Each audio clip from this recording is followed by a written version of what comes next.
Bom, pessoal, então vamos falar agora da última peculiaridade das ações possessórias de força nova, que é a possibilidade de exigência de caução da parte autora. Bom, primeiro, o que significa caução? Vocês, imagino, já sabem do que se trata. Caução é uma espécie de contracautela, de garantia que o juiz pode exigir num processo judicial de qualquer dos litigantes, sempre que perceber a possibilidade de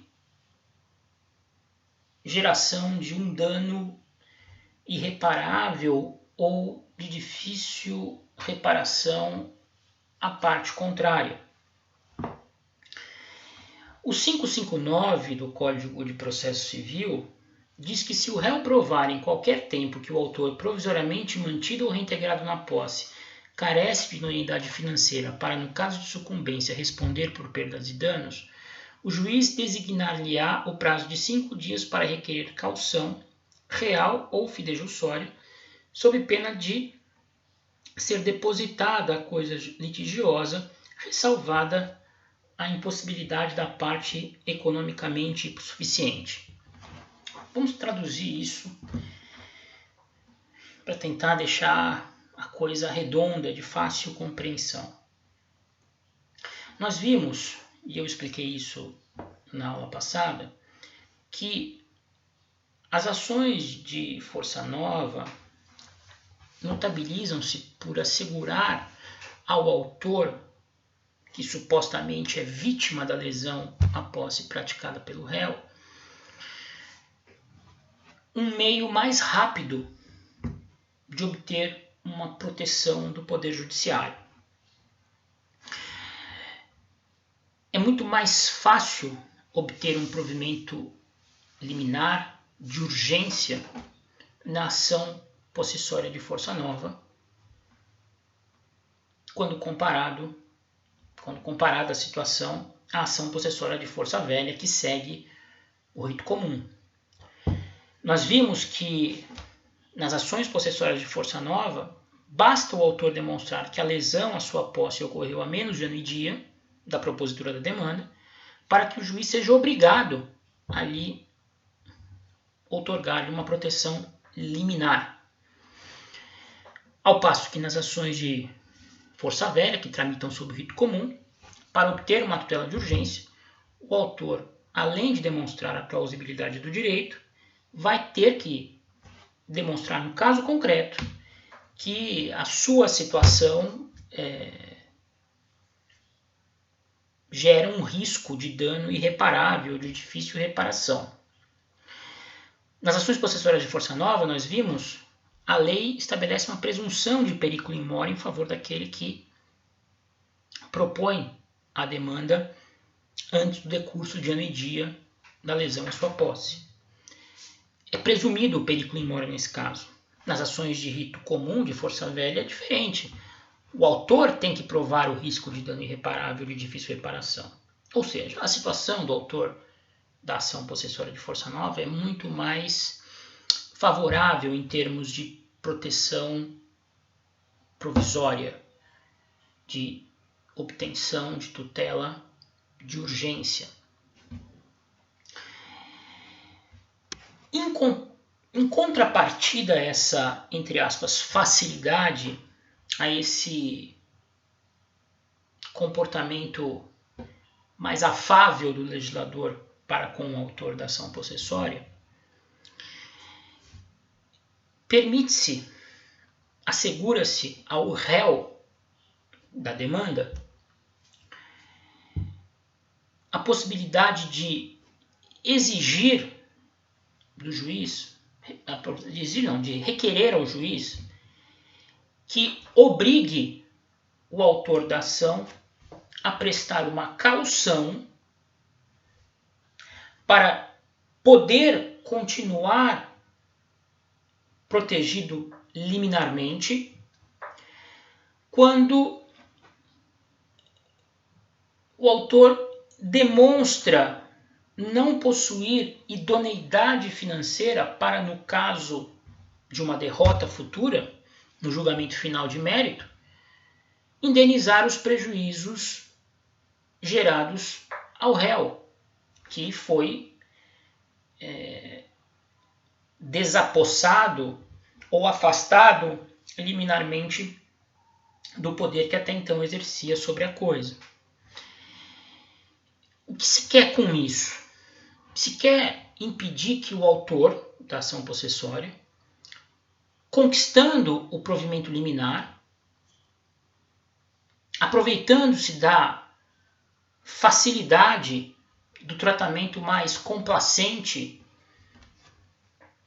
oferecido pela lei, após conseguir a proteção, retarde injustificadamente o andamento do processo, crie incidentes, tome atitudes para protelar o julgamento definitivo da ação, aproveitando a liminar que foi concedida no início do processo.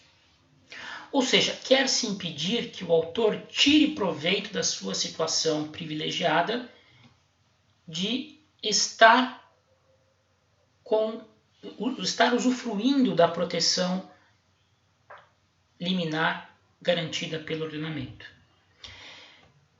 Em palavras muito simples, quer-se evitar que o autor, após conseguir a tutela de urgência, sente em cima do processo, crie incidentes, retarde o seu andamento, em prejuízo do réu que quer tentar demonstrar ao juiz que a situação não é bem aquela que foi enunciada na inicial e que gerou o deferimento, a concessão da tutela de urgência.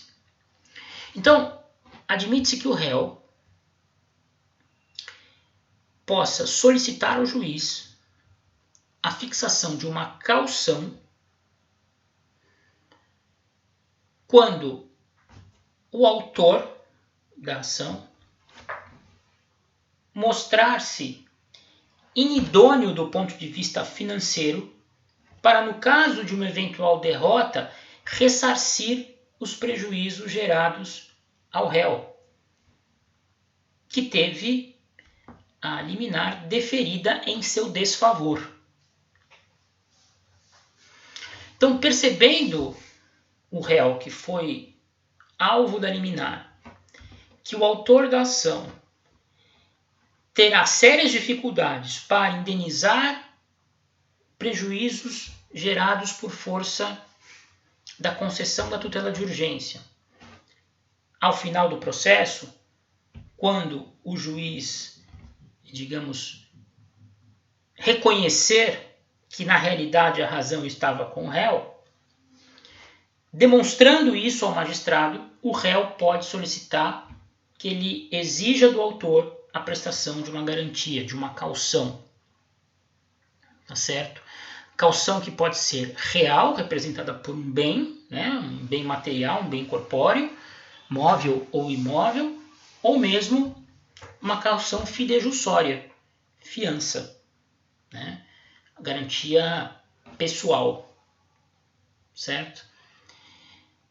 Então, é uma forma do legislador tentar reequilibrar as forças dentro da relação processual, em que uma das partes, digamos, inicia o jogo já com uma certa vantagem, uma certa proteção maior do ordenamento jurídico, né?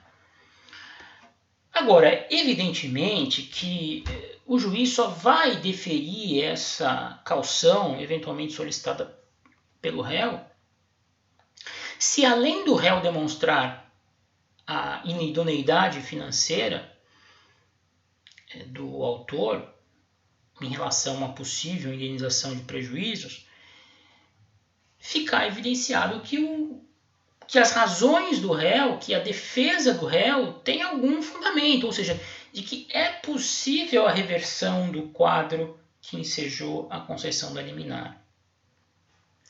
Então vejam, para ter sucesso nesse pedido de caução, o réu vai precisar demonstrar para o juiz, além da inidoneidade financeira do autor, que as razões que fundamentam a sua defesa são plausíveis. Ou seja, terá de demonstrar que existe uma possibilidade do quadro ser revertido, dele acabar obtendo sucesso ao término da ação. Veja, o juiz não precisa ficar 100% convencido de que o réu tem razão, né? Mas nenhum juiz vai determinar ao autor que já obteve a liminar a prestação de caução se perceber que a resistência, que a defesa do réu é completamente infundada, que não há a menor chance, a partir daqueles documentos e provas que foram amealhados, de que a situação seja revertida, de que a liminar eventualmente no futuro seja cassada e o pedido julgado improcedente. Então é preciso a conjugação desses dois fatores: plausibilidade da defesa e demonstração de inidoneidade financeira do autor numa eventual indenização por prejuízos causados. Espero que tenha ficado claro. Qualquer dúvida, eu também estaria à disposição para esclarecer. Eu vou encerrar o vídeo aqui e nós começamos já o próximo tema.